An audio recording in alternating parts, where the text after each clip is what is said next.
You know, few terms lay bare the generation gap in our society like the two words spring break.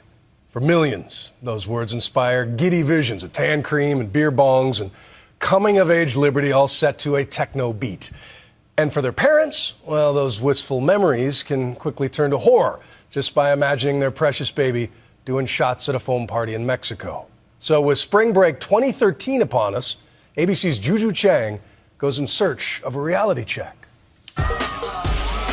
It's the annual pilgrimage. Millions of spring breakers migrating to beaches all over the world.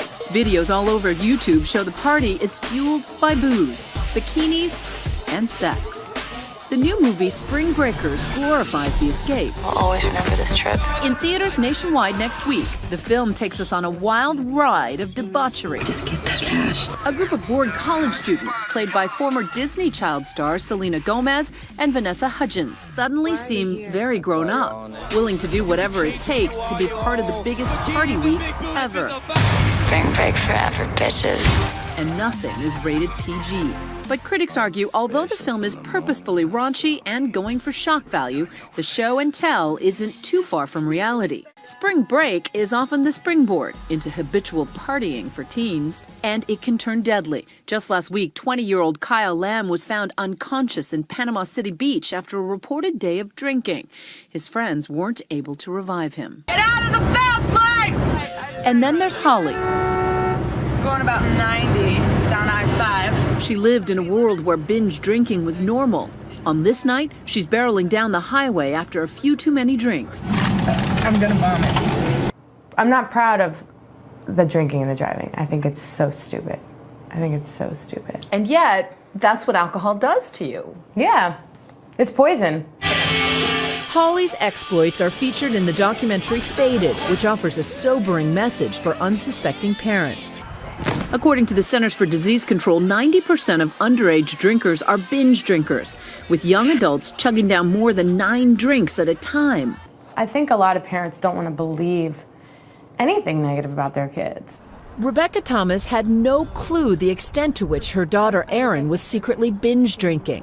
One night she wound up at a party with older boys she didn't know that well. So I thought, I'll just take a couple drinks. I'll relax, I'll get to know these people. But then that turned into, I'll take another shot and I'll take another shot of this. So how many drinks do you think you consumed that evening? About 4 beers and I want to say 10 to 13 shots. 10 to 13 shots on top of that? Yes. How did you stay conscious? I didn't. Rebecca, as you're sitting here listening to this, 14 drinks? Yeah, this is the first time I'm hearing the whole story, actually. 14 drinks can kill a person. Yeah. Erin then got into a car with her boyfriend, who was pulled over for DUI, and Erin was taken into custody for underage drinking. Her mother got a heart-stopping call. The officer said, "Are you Rebecca Thomas, and is your daughter, Erin Thomas?" And I just thought, oh my gosh, is she dead? I was just panicked. And shocked. Often, binge drinkers aren't the campus misfits. They're just as likely good girls, under enormous pressure, just trying to fit in. Erin says she first began lying to her mother in 8th grade. It was about me wanting to make a decision and knowing that I wasn't going to be able to do anything unless I did it behind her back.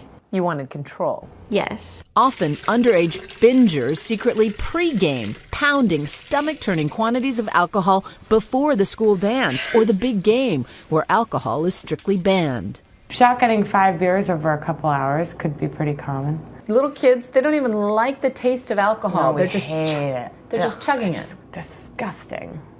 And you're encouraging each other. You're sitting there going, it's okay, just do it, just fast, just here, and telling each other tips on how to drink it faster so you don't taste it.